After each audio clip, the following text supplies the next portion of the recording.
애 낳는 게 무슨 대단한 유세냐. 어딜 감히 시어머니가 눈을 서슬퍼렇게 뜨고 있는데. 방구석에 드러누워 있어? 당장 기어 나와서 갈비 핏물 빼고 잡채 무치고 전 부쳐. 우리 때는 배가 이만하게 불러도 시부모 밥상 다 지어 바쳤어. 임신 36주 의사가 절대 안정하라고 했는데요. 시어머니가 친척 40명 불러놓고 만삭인 저한테 칠순상을 차리라고 고함을 쳤습니다. 일주일 동안 부은 발로 부엌에 서서 갈비찜에 잡채에 전해 진짜 쓰러질 것 같은데도 남편이란 사람은 네가 좀 잘해라 이 한마디가 전부였거든요. 근데요, 저는 그날 새벽에 캐리어를 끌고 그 집을 나와버렸습니다. 칠순 당일 아침 친척 40명이 하나둘 도착하는데 부엌에서는 아무런 냄새도 안 나고요. 시어머니가 알치마 두르고 주방에 섰는데 밥솥도 못 돌리고 있었다고 합니다. 체면이 목숨보다 중요했던 그 시어머니가 친척들 앞에서 어떤 개망신을 당했는지 지금 들려드릴게요. 산부인과 복도를 걸어 나오는데 손에 쥔 진단서가 자꾸 눈에 들어왔습니다. 임신 36주, 혈압 수치가 위험 구간에 걸쳐 있다는 내용이었죠. 담당 선생님은 진료실 의자에서 몸을 앞으로 기울이며 단호하게 말했습니다. 윤서 씨, 지금부터는 절대 안정이에요. 무거운 거 들면 안 되고 오래 서 있는 것도 안 됩니다. 무리하면 조산으로 이어질 수 있어요. 저는 고개를 끄덕이며 진단서를 접어 가방에 넣었습니다. 병원 1층 수납 창구에서 진료비를 계산하는데 카드를 꺼내다가 손이 멈췄습니다. 결혼 전 3년 동안 회계사무소에서 번 돈은 결혼 준비에 다 들어갔고 임신하면서 일을 그만둔 뒤로는 병원비 하나도 남편 카드를 써야 하는 처지였죠. 수납 직원이 카드를 받아가는 동안 저는 괜히 고개를 숙였습니다. 집 현관문을 열자마자 익숙하지 않은 기운이 느껴졌습니다. 거실 한가운데 시어머니가 앉아 계셨고 테이블 위에는 빼곡하게 적힌 종이 2장이 펼쳐져 있었죠. 한 장은 이름과 전화번호가 줄줄이 적힌 명단이었고 다른 한 장은 음식 이름이 가득 적힌 메뉴 목록이었습니다. 어머니, 오늘 오신다는 말씀을 안 하셔서. 시어머니가 명단 위에 손가락을 톡톡 두드리며 제 말을 잘랐습니다. 윤서야, 내가 이번 달 28일에 칠순이다. 여기서 잔치를 할 거니까 네가 상을 차려라.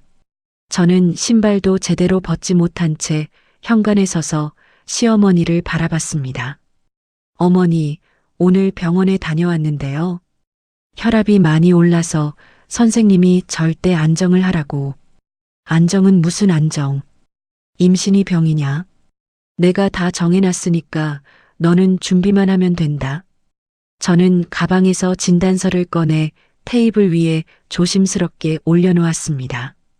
어머니, 이거 보시면 아시겠지만 무리하면 아기가 위험할 수도 있대요. 밖에 괜찮은 식당 예약하면 어떨까요? 아니면 케이터링 같은 걸로. 시어머니가 진단서를 거들떠보지도 않고 손을 내저었습니다. 식당이 뭐야 식당이. 며느리가 직접 차린 상이어야 체면이 서지. 이미 다 연락했어. 친척들한테 28일 우리 집이라고 다 말해놨다. 저는 명단을 힐끗 내려다봤습니다. 이름이 40개가 넘었죠. 친척분이 아니었습니다.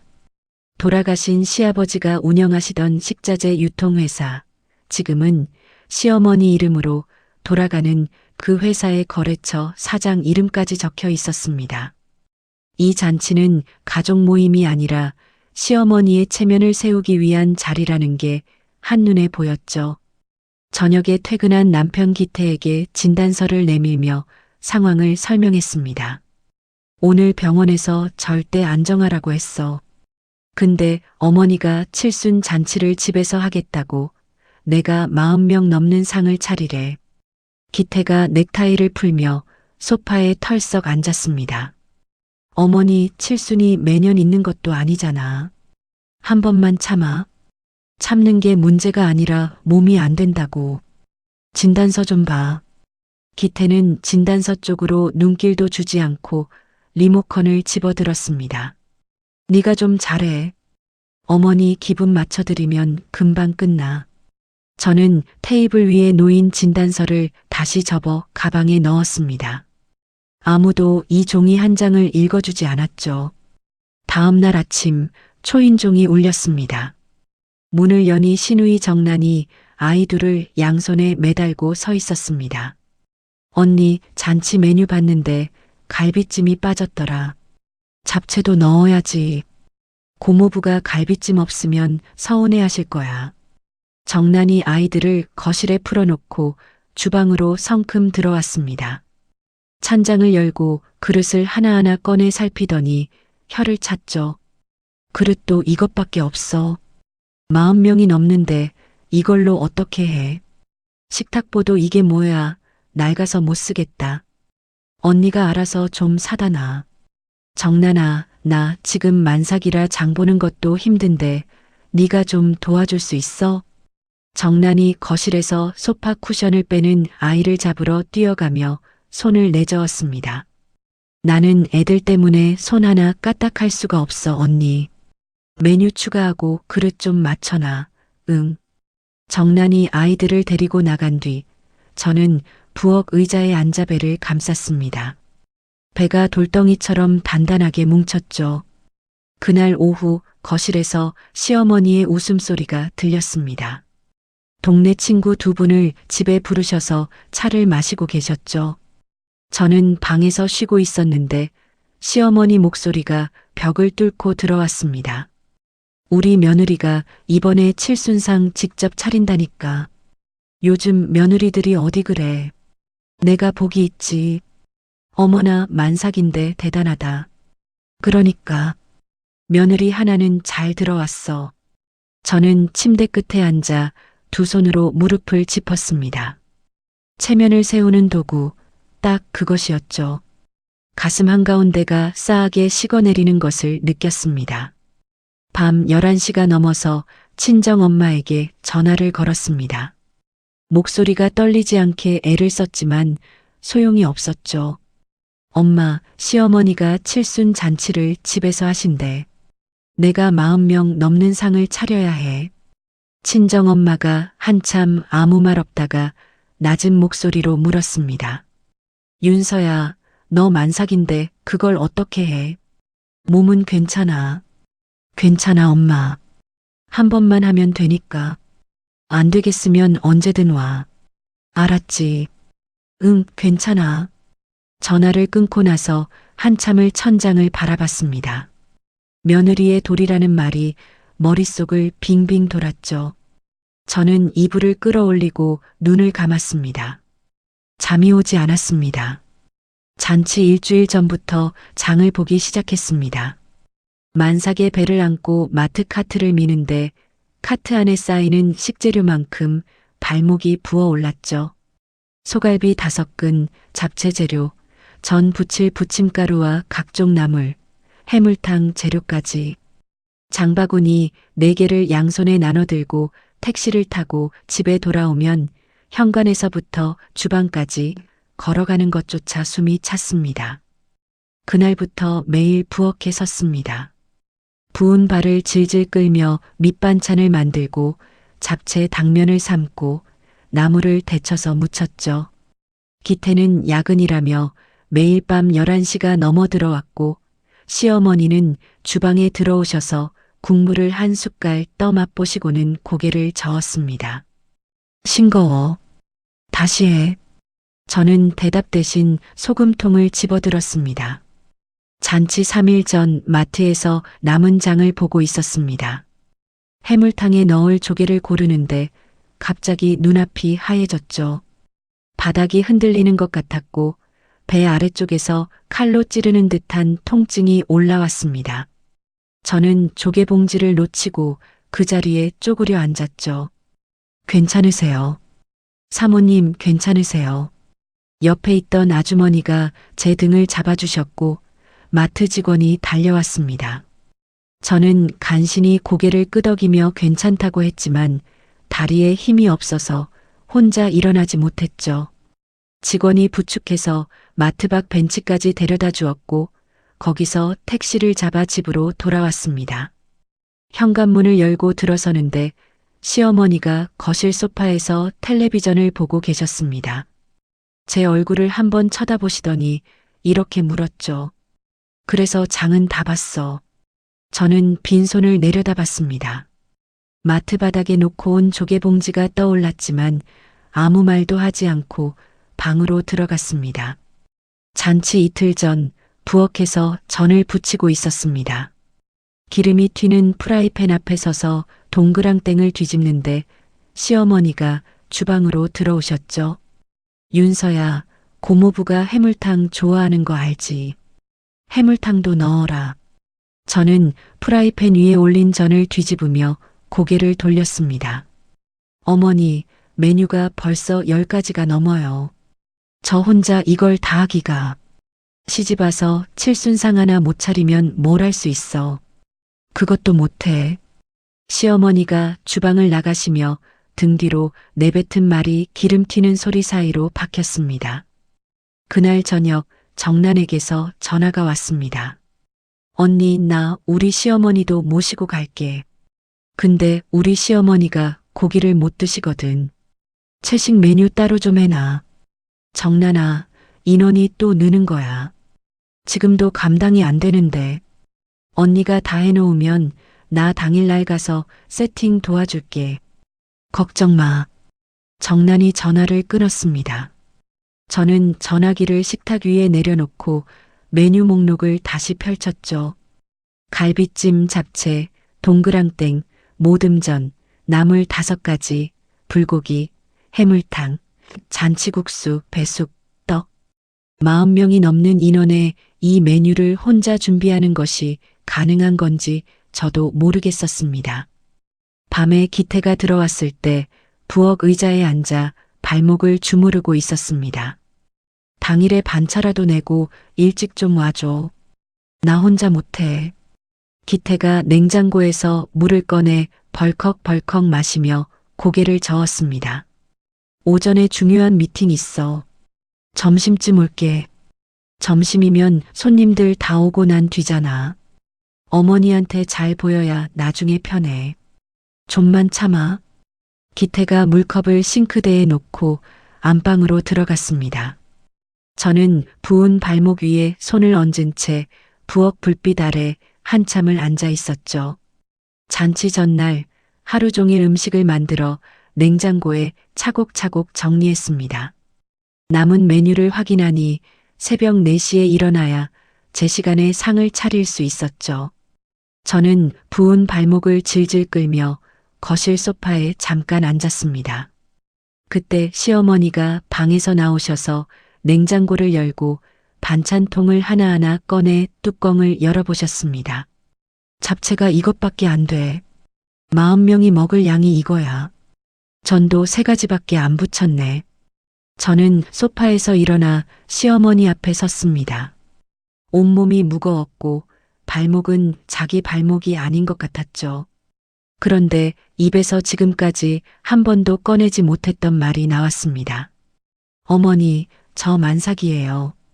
몸이 정말 힘듭니다. 시어머니의 얼굴이 일그러졌습니다. 냉장고 문을 탁 닫으시더니 목소리를 한껏 높이셨죠. 애 낳는 게 유세냐? 나는 너 나이에 시아버지 환갑상 차리고 그 다음날 논에 나갔다. 얼른 차려. 시어머니의 고함이 좁은 아파트 복도를 타고 울려 퍼졌습니다. 저는 그 자리에 서서 시어머니를 바라봤습니다. 그 한마디가 귀를 때리는 순간 3년 동안 쌓아왔던 것들이 한꺼번에 무너져 내렸죠. 명절마다 혼자 차린 상, 출산 준비는 뒷전이고 시댁 잔심부름에 끌려다녔던 날들, 한 번도 제 편이 되어준 적 없는 남편. 저는 아무 말 하지 않았습니다. 돌아서서 방으로 들어가 문을 닫았죠. 자정이 넘었는데 잠이 오지 않았습니다. 천장에 형광등 자국을 바라보며 누워 있었죠. 이 집에서 저는 사람이 아니었습니다. 밥을 짓고 상을 차리고 체면을 세워주는 하나의 기능이었죠. 저는 조용히 일어나 옷장을 열었습니다. 구석에 넣어둔 여행용 캐리어를 꺼내 속옷과 외출복 몇 벌을 넣었죠. 새벽 2시 전화기를 들어 친정엄마에게 전화를 걸었습니다. 신호음이 3번 울리고 잠에서 깬 목소리가 들렸죠. 엄마, 나 지금 가도 돼. 친정엄마는 아무것도 묻지 않았습니다. 와, 문 열어놓을게. 저는 전화를 끊고 냉장고 앞에 섰습니다. 문을 열어보니 제가 일주일 동안 만든 음식들이 반찬통에 담겨 가지런히 정리되어 있었죠. 갈비찜 양념이 밴 고기, 버무려 놓은 잡채, 부쳐놓은 전들. 저는 냉장고 문을 닫았습니다. 현관에 캐리어를 세우고 신발을 신었습니다. 만삭의 배를 두 손으로 감싸고 현관문 손잡이를 잡았죠. 돌아보지 않았습니다. 문을 열고 새벽 어둠 속으로 나왔습니다. 등 뒤에서 현관문이 찰칵 소리를 내며 닫혔죠.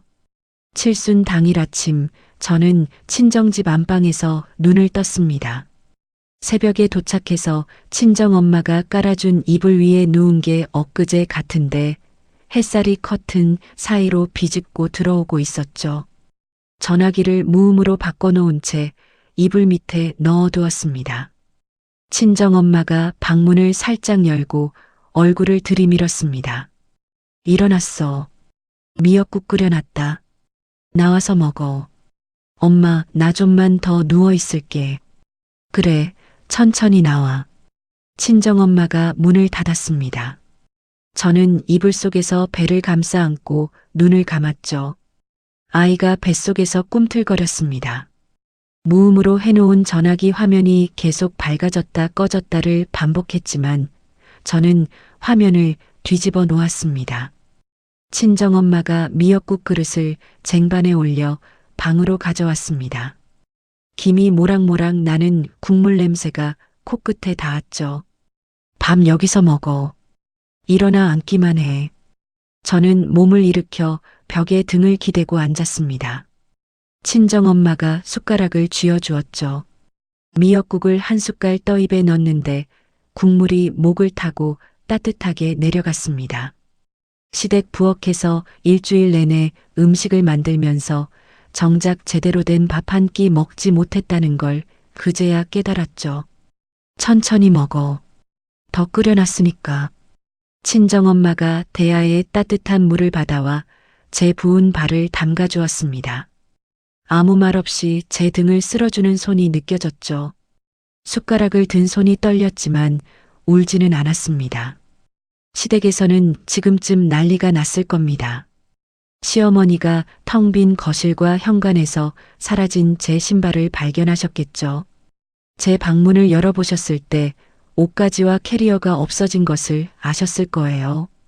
냉장고에는 반만 완성된 음식들만 그대로 남아 있었을 겁니다. 시어머니가 기태를 흔들어 깨우셨겠죠. 기태가 제 전화로 수십 통을 걸었을 거예요.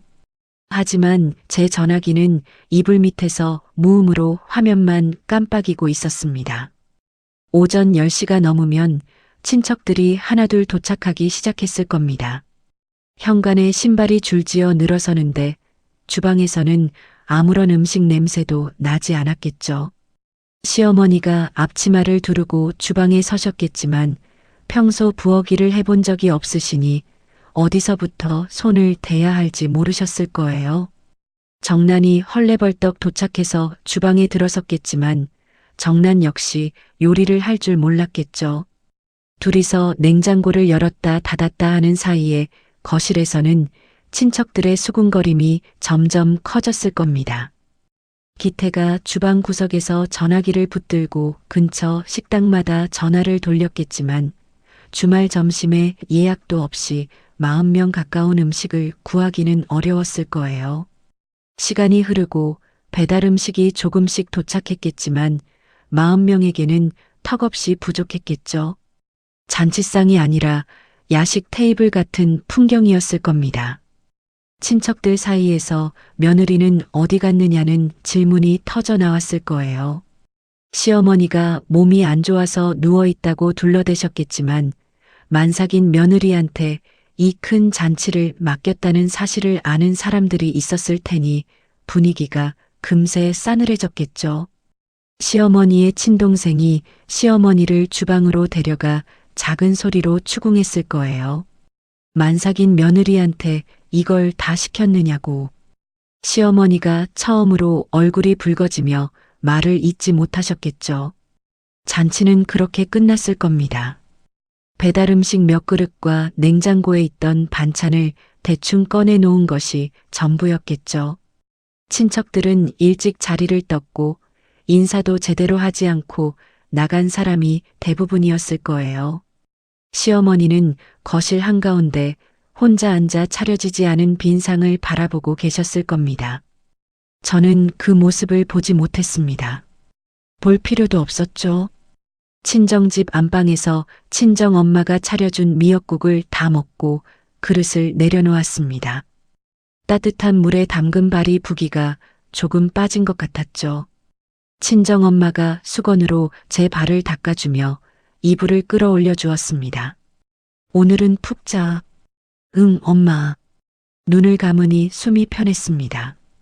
시댁에서 보낸 일주일 동안 한 번도 이렇게 깊이 숨을 쉬어본 적이 없었죠. 밤이 되어 전화기를 꺼냈습니다.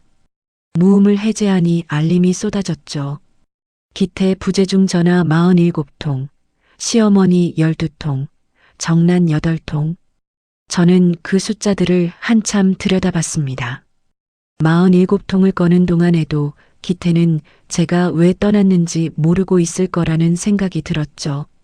전화기를 뒤집어 놓았습니다. 배 위에 두 손을 올렸죠. 아이가 발로 제 손바닥을 밀었습니다. 다음 날 아침 친정집 현관벨이 울렸습니다. 친정엄마가 문을 열자 기태가 서 있었죠. 밤새 잠을 못 잔 얼굴이었습니다.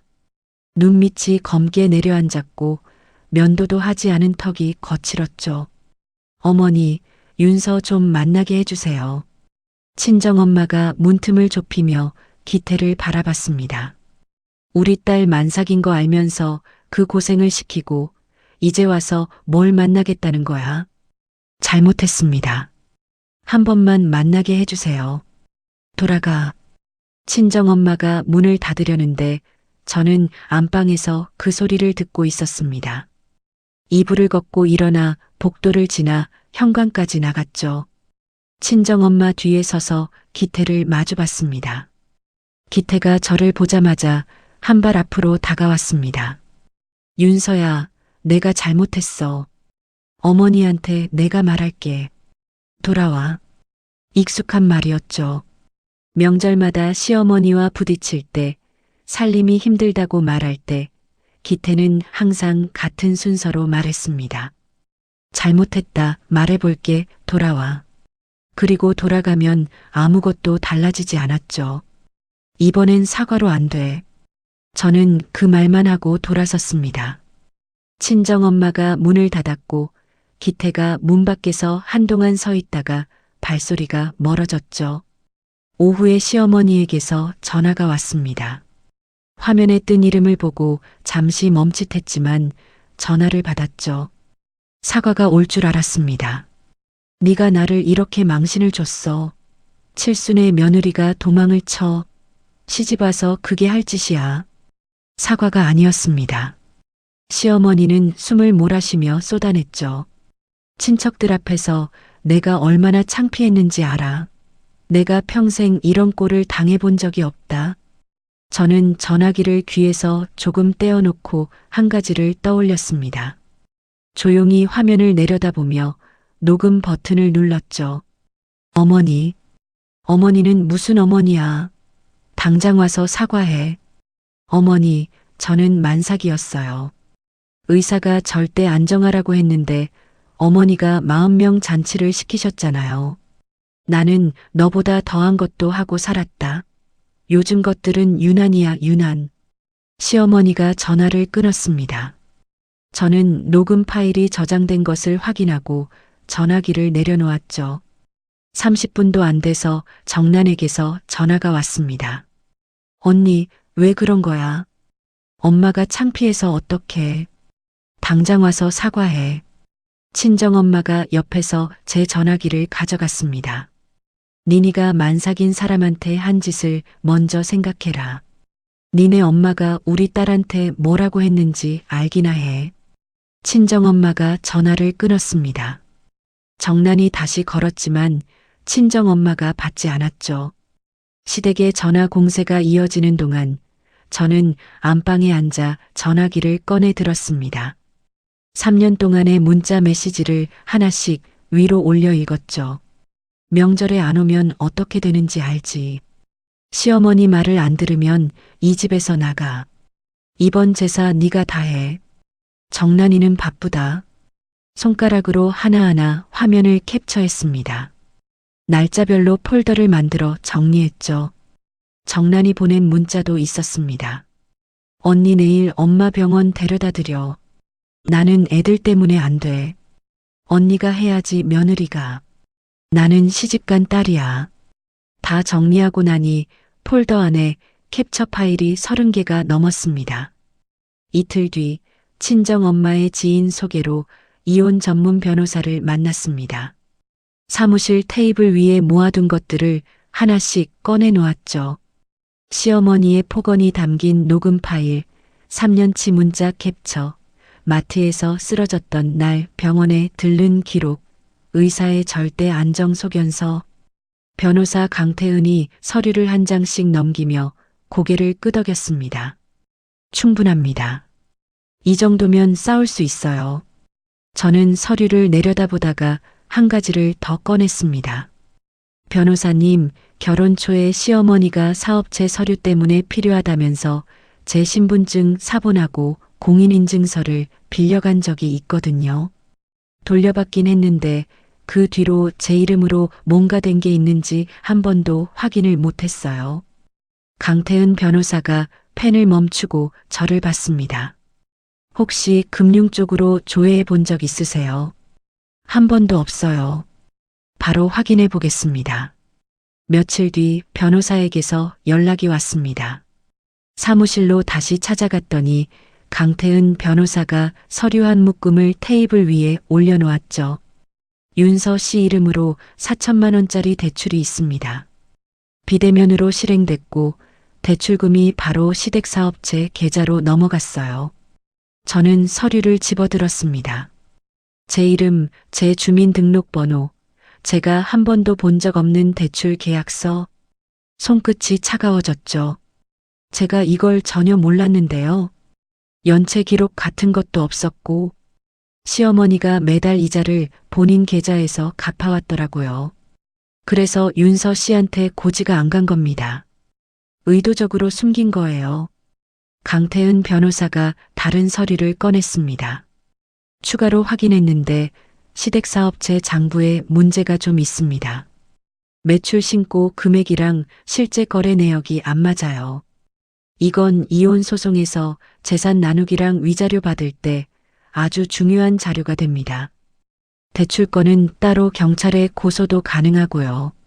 저는 서류를 내려놓고 두 손을 무릎 위에 모았습니다. 4천만 원이라는 숫자가 머릿속에서 맴돌았죠. 3년 동안 병원비 카드 하나 눈치 보며 썼는데 제 이름으로는 4천만 원이 빠져나가고 있었습니다. 친정집으로 돌아왔습니다. 친정엄마가 저녁 밥상을 차려주며 의자를 빼주었죠. 힘들면 쉬어가도 돼. 천천히 해. 저는 젓가락을 들며 친정엄마를 바라봤습니다. 엄마, 나 이거 끝까지 할 거야. 뱃속에서 아이가 세게 발길질했습니다. 저는 배 위에 손을 얹고 밥을 한 숟갈 떴죠. 2주 뒤 변호사를 통해 기태에게 이혼 의사를 공식으로 전달했습니다. 그날 저녁 기태에게서 전화가 왔죠. 진짜 이혼까지 할 거야. 네가 지금 무슨 짓을 하는 건지 알아. 변호사한테 연락해. 윤서야, 생각 좀 해봐.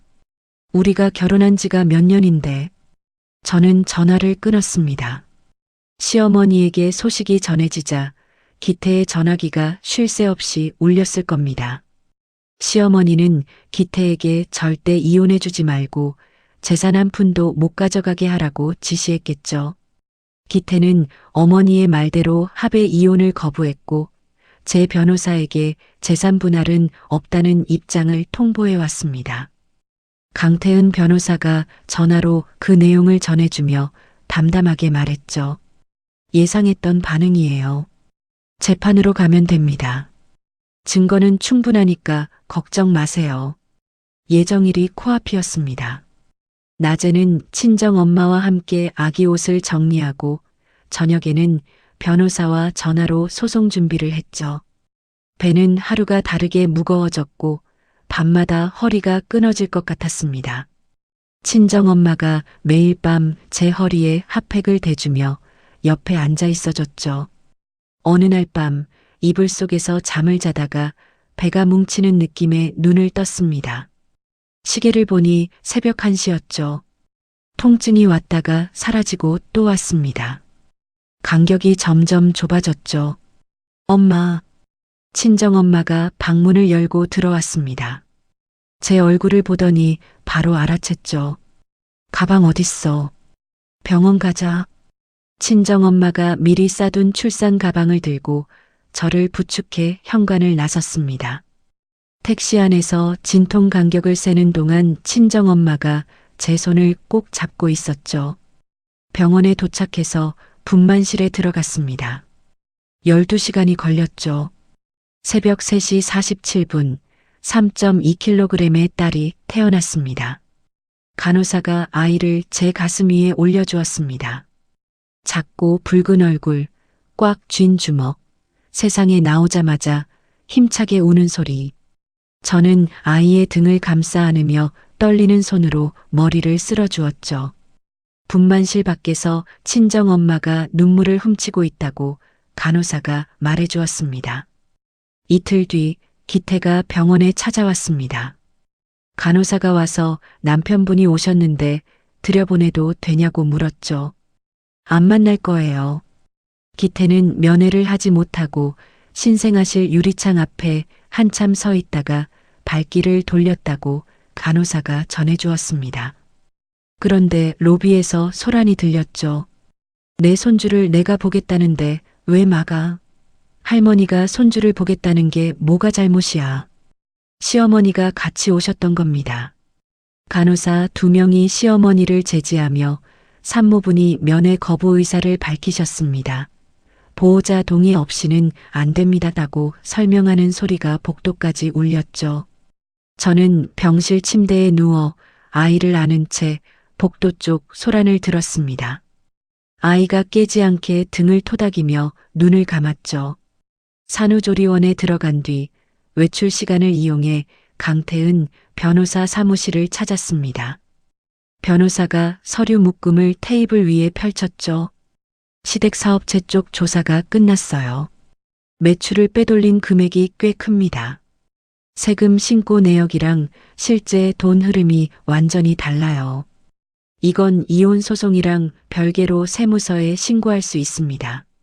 저는 서류를 한 장씩 넘겼습니다.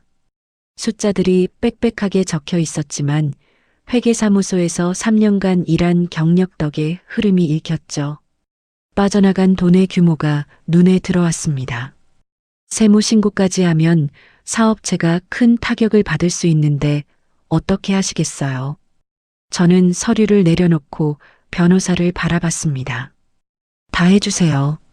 이혼 소송이랑 세무신고 둘 다요. 강태은 변호사가 고개를 끄덕이며 펜을 들었습니다. 알겠습니다. 바로 진행하겠습니다. 시댁에서는 칠순 망신 사건 이후 친척들 사이에 이야기가 퍼져 있었죠. 만삭 며느리한테 40명 잔치를 시켰다더라. 며느리가 떠났는데 밥도 못 차렸다더라. 시어머니가 사촌 언니에게 전화해 다 거짓말이라고 해명했지만 돌아온 대답은 달랐을 겁니다. 명자야, 네가 잘못한 거 맞잖아. 만삭이 내한테 그걸 시키면 어떡해. 시어머니는 전화를 끊고 거실에 앉아 있었겠죠. 그리고 그 분노를 기태에게 쏟아냈을 겁니다. 내 마누라 하나 관리를 못하니까 내 인생이 이 꼴이 된 거 아니야? 기태는 어머니와 저 사이에서 양쪽 모두에게 비난을 받으며 점점 지쳐갔겠죠. 산후조리원 창가 흔들의자에 앉아 아이에게 젖을 물렸습니다. 아이가 작은 입으로 힘주어 빠는 소리가 고요한 방 안에 가득 찼죠. 소은이라고 이름을 지었습니다. 창밖으로 오후 햇살이 들어왔고 저는 소은이의 볼을 손가락 끝으로 쓸어주었죠. 조리원에서 보내는 2주는 시댁에서 보낸 3년과 전혀 다른 시간이었습니다. 아무도 소리를 지르지 않았고 아무도 저에게 상을 차리라고 하지 않았죠. 잠든 소은이의 얼굴을 내려다보며 저는 작은 소리로 말했습니다. 엄마가 꼭 지킬게. 산후조리원을 나온 뒤 2달이 지났습니다. 이혼 소송 첫 재판이 열리던 날 저는 친정엄마에게 소은이를 맡기고 법원으로 향했죠. 법정 안에서 기태와 마주쳤습니다. 양복을 차려입었지만 눈 밑에 짙은 그늘이 져 있었고 얼굴이 2달 전보다 훨씬 야위어 있었죠. 기태가 저를 한번 바라봤지만 저는 시선을 돌려 강태은 변호사 옆에 앉았습니다. 강태은 변호사가 준비한 증거 자료를 법정에 제출했죠. 시어머니의 폭언 녹음 파일, 만삭 상태에서 잔치 준비를 강요당한 정황이 담긴 문자들, 마트에서 쓰러진 날의 병원 기록, 의사의 절대 안정 소견서, 그리고 제 이름으로 몰래 실행된 4천만 원 대출 서류. 기태 쪽 변호사가 자리에서 일어나 말했습니다. 이건 부부 사이에서 흔히 있을 수 있는 갈등입니다. 시어머니의 칠순 잔치를 도운 것을 강제 노동처럼 과장하는 것은 적절하지 않습니다. 강태은 변호사가 판사를 향해 고개를 숙이며 말했죠. 녹음 파일을 재생하겠습니다. 법정의 스피커를 통해 시어머니의 목소리가 울려 퍼졌습니다. 애 낳는 게 유세냐? 나는 너 나이에 시아버지 환갑상 차리고 그 다음날 논에 나갔다. 얼른 차려. 판사의 표정이 굳어졌죠. 기태가 고개를 숙이고 무릎 위에 놓은 2손을 꽉 쥐었습니다. 강태은 변호사가 대출 서류를 들어올리며 말했습니다. 원고의 동의 없이 원고 명의로 4천만 원의 대출이 실행되었고 그 돈은 곧바로 시댁 사업체 계좌로 넘어갔습니다. 시어머니가 매달 이자를 본인 계좌에서 갚아왔기 때문에 원고는 이 대출의 존재를 전혀 몰랐습니다. 기태 쪽 변호사가 일어섰죠.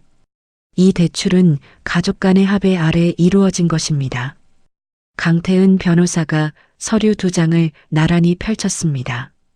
원고의 당시 통장 거래 내역입니다. 대출금이 원고 계좌에 들어온 당일 바로 시댁 사업체로 빠져나갔고 원고의 계좌에는 그 외 어떤 흔적도 없습니다. 합의가 있었다면 왜 시어머니가 3년간 이자를 본인 계좌에서 몰래 갚아왔겠습니까? 기태 쪽 변호사가 입을 열었다가 다시 닫았습니다. 판사가 서류를 받아들며 안경 너머로 기태 쪽을 바라봤죠. 재판이 끝나고 법원 복도로 나왔습니다. 강태은 변호사와 나란히 걸어가는데 뒤에서 기태가 따라왔죠. 윤서야. 멈추지 않고 걸었습니다. 기태가 제 앞을 막아섰죠. 세무신고만 취하해줘. 제발. 어머니 사업체가 날아간다. 저는 기태를 올려다봤습니다. 그 사업체 때문에 내 이름에 4천만 원 빚이 올라간 건 생각 안 해. 기태의 입이 열렸다가 닫혔습니다. 아무 말도 나오지 않는 얼굴이었죠. 저는 기태를 돌아서 강태은 변호사와 함께 법원을 나왔습니다. 세무서 조사관들이 시댁 사업체에 들어갔다는 소식을 변호사에게서 전해 들었습니다. 수년간 매출을 빼돌리고 허위로 경비 처리를 해온 내역이 하나씩 드러나면서 추징금이 수억 원에 달할 거라는 이야기가 나온다고 했죠. 시어머니가 격노했을 겁니다. 그년이 신고한 거야. 그년이. 정란에게 전화해서 변호사를 알아보라고 지시했겠지만 정란의 대답은 달랐겠죠. 엄마, 사업체 세금 문제는 나랑 상관없어. 나는 못해. 시어머니는 딸의 목소리를 듣고 전화기를 쥔 손이 떨렸을 겁니다. 두 번째 재판에서 판사가 입을 열었습니다. 시어머니의 폭언, 만삭인 며느리에 대한 과도한 노동 강요, 그리고 동의 없는 대출 실행까지 이 사건은 단순한 부부 갈등으로 볼 수 없습니다. 재판이 끝난 뒤 기태 쪽 변호사가 기태에게 합의를 고려하라고 조언했다는 이야기가 들려왔죠. 기태가 처음으로 시어머니에게 전화를 걸어 말했을 겁니다. 엄마 때문에 다 이렇게 된 거 아니야.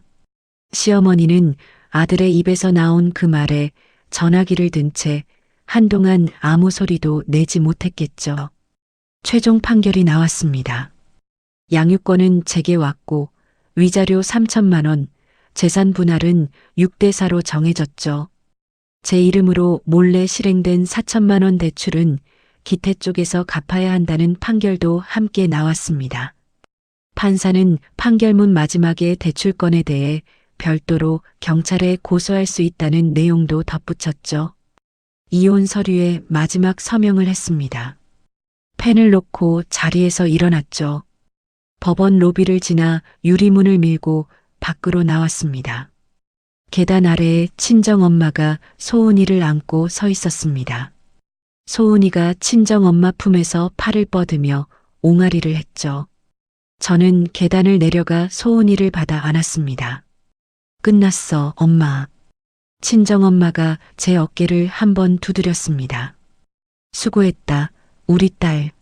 저는 소은이를 안고 친정엄마와 나란히 법원 계단을 내려왔습니다. 이혼이 확정되고 석 달이 지났습니다. 친정엄마 집 근처에 작은 투룸을 얻어 소은이와 둘이 살기 시작했죠. 위자료와 재산 분할금으로 보증금을 넣고 나니 당장의 생활은 버틸 수 있었습니다. 결혼 전 회계사무소에서 3년간 일한 경력이 있었기에 재택으로 할 수 있는 격리 일을 찾았죠. 중소기업 두 곳의 장부 정리와 전표 처리를 맡았습니다. 소은이가 잠든 밤이면 컴퓨터 앞에 앉아 숫자들을 정리했죠. 키보드 치는 소리가 조용한 방 안을 채우는 것이 제 새로운 일상이었습니다. 아침에 소은이를 안고 친정엄마 집에 데려다주고 일을 마치면 저녁에 데리러 갔죠. 친정엄마가 매일 저녁 밥상을 차려놓고 기다리고 있었습니다. 오늘 소은이가 혼자 뒤집기 했다. 진짜 엄마 못 봤는데 내일은 볼 수 있을 거야. 자꾸 하더라. 셋이 밥을 먹는 저녁 시간이 하루 중 가장 편한 시간이었죠. 시댁 소식은 듣고 싶지 않아도 들려왔습니다. 친정엄마의 지인을 통해 또 동네 아는 사람을 통해 조금씩 전해졌죠. 세무조사 결과 추징금이 3억 원으로 확정되었다고 했습니다. 시어머니의 식자재 유통회사는 그 돈을 감당하지 못하고 문을 닫았다고 했죠. 남은 자산을 처분해야 하는 상황에 몰렸다는 이야기였습니다. 그런데 거기서 끝이 아니었다고 합니다. 정란이 시어머니 명의로 된 부동산 중 일부가 돌아가신 시아버지 유산에서 나온 것이라며 자기 몫을 달라고 나섰다고 했죠. 기태는 누나가 결혼할 때 다 받았지 않느냐며 맞섰다고 하고요. 결국 남매가 서로 변호사를 세워 법정 싸움까지 갔다는 소식이었습니다. 전해주는 사람의 말로는 시어머니가 내가 살아있는데 유산 싸움이냐며 소리를 질렀지만 정란도 기태도 물러서지 않았다고 했죠. 정란은 사업을 말아먹은 건 엄마 탓이라고 했고 기태는 누나도 한 번도 도와준 적 없다고 받아쳤다고 합니다. 가족이 안에서부터 갈라지고 있었던 거죠. 이혼 후 8개월쯤 지났을 때 기태가 직장 후배와 재혼했다는 소식이 들려왔습니다. 친정엄마가 저녁을 먹다가 조심스럽게 말했죠. 기태가 재혼했다더라. 이혼한 지 얼마나 됐다고 벌써. 저는 소은이 이유식 그릇에 담긴 당근을 으깨며 고개를 끄덕였습니다. 그래. 넌 괜찮아. 응. 소은아, 입 벌려. 소은이가 입을 벌리고 숟가락을 받았죠. 기태의 재혼 소식에 가슴이 뛰거나 눈물이 나거나 하지 않았습니다. 당근을 한 숟갈 더 으깨서 소은이 입에 넣어 주었죠. 기태의 새 아내는 시어머니와 함께 살기 시작했다고 합니다. 한 달쯤 지나서 시어머니의 간섭이 시작되었다고 하죠. 소식을 전해준 사람 말로는 시어머니가 새 며느리에게도 예전과 똑같이 하셨다고 합니다. 며느리 버릇이 없다. 음식간이 안 맞는다. 시어머니한테 그런 식으로 말하면 안 된다. 석 달을 채 버티지 못하고 새 아내가 짐을 싸서 나갔다고 했죠. 나가면서 남긴 말이 동네에 퍼졌다고 합니다. 전 아내가 왜 떠났는지 이제 알겠다고 했다더군요. 그 말을 전해 들었을 때도 저는 별다른 감정이 없었습니다. 당연한 결과였으니까요. 재혼에 실패한 뒤 기태는 술에 기대기 시작했다고 합니다. 회사에서도 일을 제대로 못했다고 하고 시어머니에게 엄마 때문에 내 인생이 다 망했다고 전화로 소리를 질렀다는 이야기도 들렸죠. 며칠씩 집에 들어오지 않는 날이 반복되면서 시어머니와도 사실상 연락이 끊겼다고 했습니다. 정나는 기태와의 재산 다툼에서 일부 이겨 시어머니 이름으로 된 부동산 지분을 가져갔다고 합니다. 돈을 손에 쥔 뒤에는 시어머니에게 전화 한 통 하지 않았다고 하죠. 시어머니는 아들에게도 딸에게도 버림받은 채 혼자 남은 아파트에서 건강이 빠르게 나빠졌다고 합니다. 이 소식들이 하나씩 전해질 때마다 저는 고개를 끄덕이고 하던 일을 계속했습니다. 소은이의 첫 이유식을 만들었고 소은이가 처음으로 걸음마를 뗀 날 영상을 찍어 친정엄마에게 보냈죠. 엄마 소은이 봐. 혼자 걸었어. 어머 세상에. 우리 소은이 잘한다. 주말이면 친정엄마와 소은이를 데리고 동네 공원을 산책했습니다. 소은이가 잔디밭 위에서 뒤뚱거리며 걷고 친정엄마가 뒤에서 팔을 벌리고 따라가고 저는 그 모습을 벤치에 앉아 바라봤죠. 어느 날 저녁 기태에게서 오랜만에 전화가 왔습니다. 화면에 뜬 이름을 보고 잠시 멈췄죠. 전화를 받았습니다. 윤서야, 어머니가 집에서 쓰러져서 병원에 실려갔어. 요양원에 모시려고 하는데 누나는 연락이 안 돼. 보증인이 필요한데 나 말고 연락할 사람이 없어서. 기태의 목소리는 지쳐 있었습니다. 예전에 저에게 돌아오라고 말하던 그 목소리가 아니었죠. 나는 더 이상 가족이 아니야. 전화를 끊고 주방으로 갔습니다. 소은이가 식탁 의자에 앉아 숟가락을 두드리고 있었죠. 소은아, 밥 먹자. 소은이가 숟가락을 높이 들며 웃었습니다.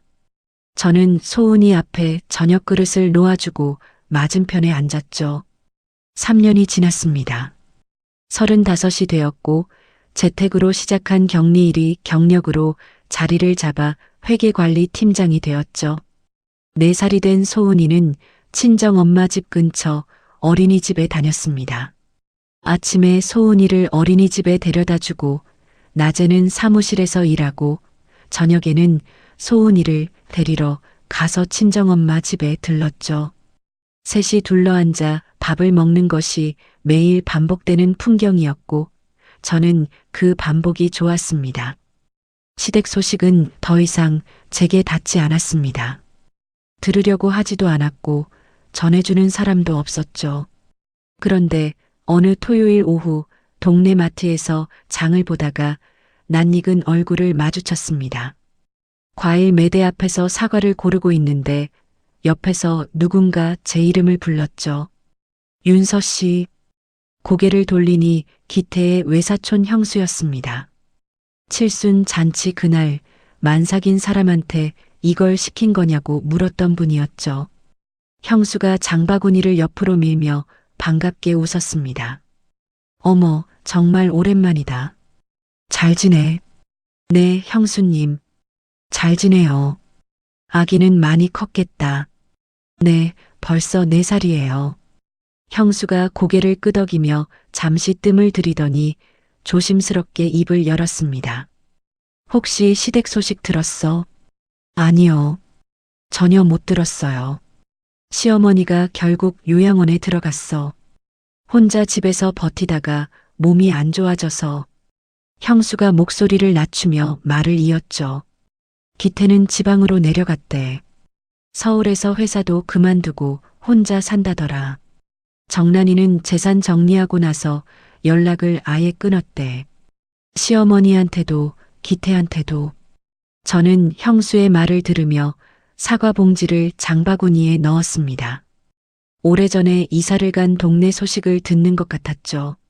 한때 제가 살았던 곳인데 지금은 아무런 연결도 남아있지 않은 먼 곳의 이야기였습니다. 그래요. 형수님 알려주셔서 감사해요. 형수에게 가볍게 인사를 하고 장바구니를 밀며 매대로 돌아갔습니다. 소은이가 좋아하는 딸기가 제철이라 한 팩 더 집어넣었죠. 며칠 뒤 평범한 저녁이었습니다. 소은이와 식탁에 마주 앉아 친정엄마가 보내준 된장찌개를 먹고 있었죠. 소은이가 숟가락으로 두부를 건져 올리다가 국물을 흘리고 저는 휴지로 식탁을 닦아주었습니다. 그때 전화기가 울렸습니다. 화면을 보니 모르는 번호였죠. 스팸인가 싶어 화면을 바라보다가 지역 번호가 눈에 들어왔습니다. 며칠 전 형수에게 들었던 요양원이 있는 그 지역의 번호였죠. 전화벨이 1번, 2번, 3번 울렸습니다. 숟가락을 든 채 화면을 내려다봤죠. 시어머니의 전화일 수 있다는 생각이 스쳤습니다. 3년 전 법원 계단을 내려오던 날이 떠올랐죠. 그보다 더 전 새벽 2시에 만삭의 배를 안고 현관문을 닫던 순간이 지나갔습니다. 애 낳는 게 유세냐, 그 고함이 좁은 아파트 복도를 울리던 밤. 기억은 떠올랐지만 가슴이 뛰지 않았습니다. 손끝이 차가워지지도 얼굴이 달아오르지도 않았죠. 그 기억들에 더 이상 무게가 없었습니다. 저는 전화기를 조용히 내려놓았습니다. 엄마, 누구야? 소은이가 숟가락을 들고 저를 올려다봤죠. 아무도 아니야. 웃으며 소은이의 입가에 묻은 밥풀을 엄지손가락으로 닦아주었습니다. 전화는 그 뒤로 2번 더 울리다가 끊어졌죠. 다시 걸려올 수 있다는 것을 알았지만 번호를 저장하지도 차단하지도 않았습니다. 그 번호가 제 하루에서 아무런 자리도 차지하지 않았기 때문에 어떤 조치도 필요 없었죠.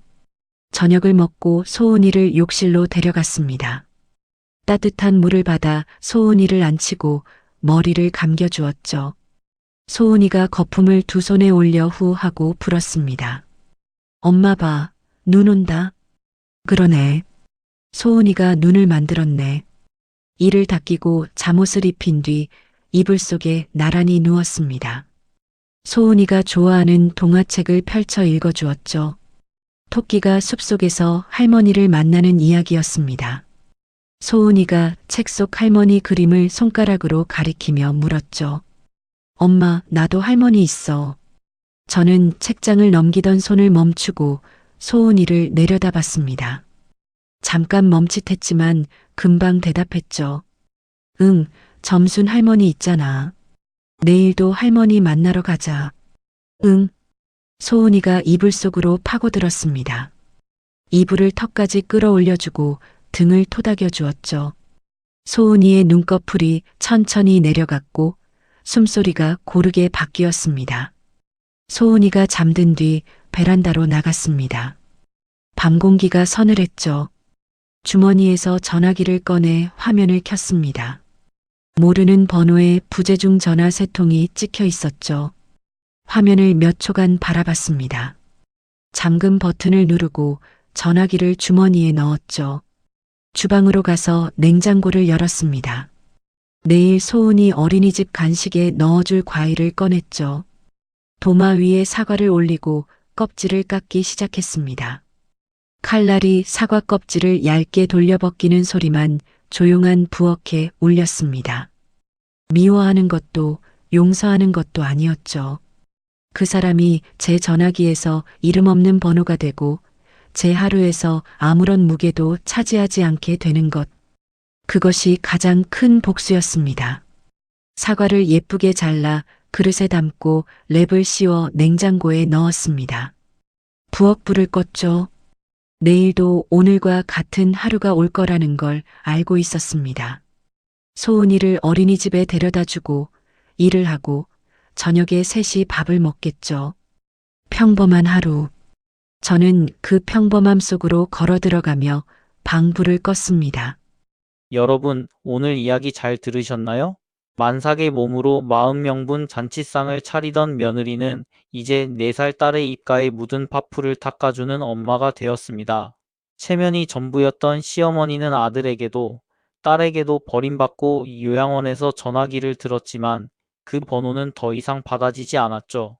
윤서 씨에게 가장 큰 복수는 미워하는 것도 용서하는 것도 아니었습니다. 그 사람이 전화기에서 이름 없는 모르는 번호가 되고 하루에서 아무런 무게도 차지하지 않게 되는 것이었죠. 혹시 여러분 주변에도 며느리니까, 아내니까 하면서 한 사람의 희생을 당연하게 여기는 사람이 있지는 않으신가요? 윤서 씨의 사연이 마음에 남으셨다면 댓글로 여러분의 생각을 나눠주시면 감사하겠습니다. 그럼 다음에도 가슴 뻥 뚫리는 사연으로 찾아뵙겠습니다. 감사합니다.